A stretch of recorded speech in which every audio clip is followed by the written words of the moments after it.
The La Rochelle mansion was built in 1903 and is the largest estate built along the shore of West Street in Bar Harbor. It was spared from the Great Fire of 1947. The architects chosen to design the building were Andrews, Jacques, and Rantoul, and the estate was built for George Sullivan and Julia Grinnell Bowden.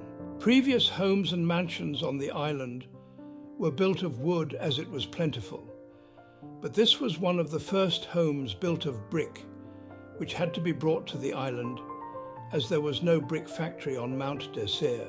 The 41-room, 13,000 square foot chateau had 20 bedrooms and 10 full bathrooms on 2 acres of land.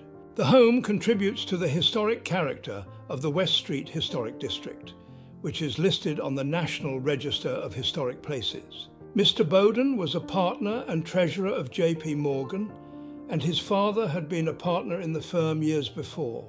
His great-grandfather founded Bowden College in Brunswick, Maine in 1794. He was the great-grandson of Alexander Hamilton and the 4 times great-grandson of Huguenot Pierre Baudin, who arrived in the province of Maine in 1686 before moving to Boston. Other prominent ancestors include John Winthrop, Thomas Dudley, and Pierre Schuler. Mrs. Bowden's father was Moses Grinnell, and on her mother's side she was related to Washington Irving of Sleepy Hollow, New York. Before arriving in America, the Bowdens lived in La Rochelle, a seaport in Nouvelle-Aquitaine, France, hence the name of the estate La Rochelle and New Rochelle in New York. The translation of La Rochelle means little rocks. The Bowdens fled their country to find relief from religious persecution. The Huguenots were French Protestants. In early 1943, Bernard Ezra Koff, known as Bun, and Helen Norton Koff purchased La Rochelle and the caretaker's cottage across the street, where Bun Koff, his wife, and their 4 children resided until shortly after the fire of 1947. Next in line were Ethel Dorrance Colquitt and Tristram Colquitt of Philadelphia, who acquired La Rochelle from the Koff family. Mrs. Colquitt was the daughter of John Thompson Dorrance, a chemist who invented condensed soup and eventually became president of the Campbell Soup Company. Tristram Jr. and Ruth Colquitt gave the property to the Maine Seacoast Mission in 1972, and it served as their headquarters for the next 47 years. Finally, in 2019, the Bar Harbor Historical Society purchased the estate in order to preserve the building and grounds for future generations and to present the history of Bar Harbor, displaying its rich collection of historic objects and archives. Items you will see include dishware and photos from the town's grand old hotels, exhibits on the landscape architect Beatrix Farrand, and finally, period furniture and artifacts from the building's former occupants.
On Friday, October 17, 1947, at 4 p.m., the fire department received a call from Mrs. Gilbert, who lived on Crooked Road west of Hull's Cove. She reported smoke rising from a cranberry bog between her home and the dump.